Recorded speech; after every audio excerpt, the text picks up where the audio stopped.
Good morning. This morning I'm with a friend who needs no introduction. Wandile, who is a renowned economist, an author, an academic, and a man who is well known to all of us as he forwards policy in agriculture today. So it's a pleasure for me to be together with Wandile, and welcome, Wandile, that we can have this conversation.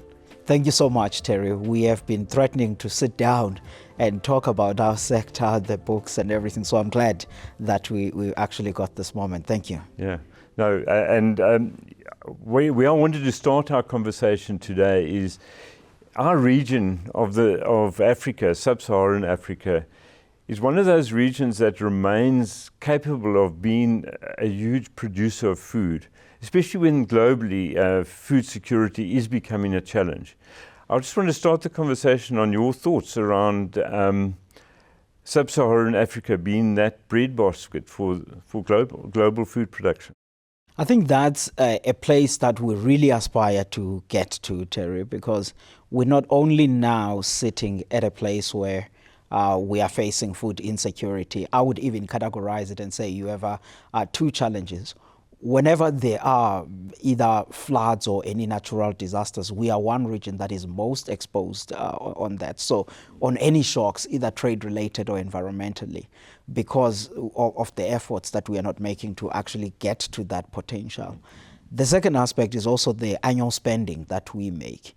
Because, I mean, the overall African continent spends plus or minus $80 billion importing food annually. But the sub-Saharan Africa region, when you take off the Maghreb region, we are spending roughly around $50–55 billion importing food. But then again, to the land capabilities, rainfall, I think we should be on the opposite side where we are earning that $50 billion exporting food. And I think that's where all of us we need to get to. A number of challenges along the way, but I think we must be there.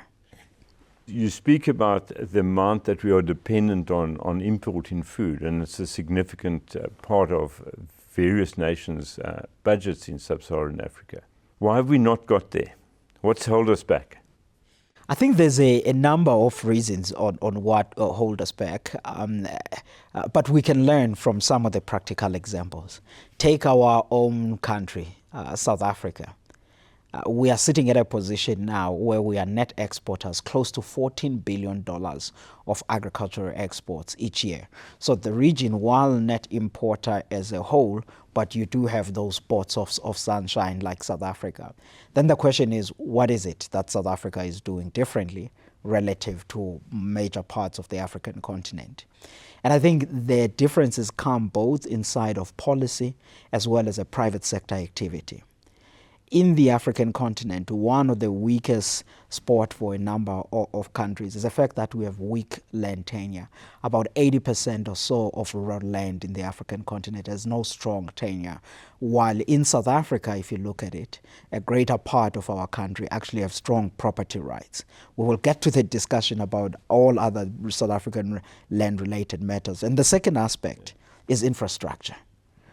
South Africa, yes, we face ports, roads, and every challenges in our railway line, but I think compared to the continent, that lack of infrastructure becomes an issue, fragmentation of value chain, agribusinesses not really attracted to get into some of these areas, and I think we need to resolve that. But on a policy side, this idea where whenever there are droughts, governments jump in and block exports and all of those things, I think it creates unpredictability. And I think if we can iron those out and then begin mobilizing investments, progressively we can begin to see the landscape changing.